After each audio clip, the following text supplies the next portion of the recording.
सुखासाठी आपुल्या कोणी होतो नीती भ्रष्ट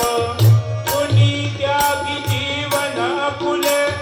दुःख जगी करण्या नष्ट क्षणिक सुखासाठी आपुल्या कोणी होतो नीती भ्रष्ट कोणी त्यागी जीवन आपुले दुःख जगी करण्या नष्ट क्षणिक सुखा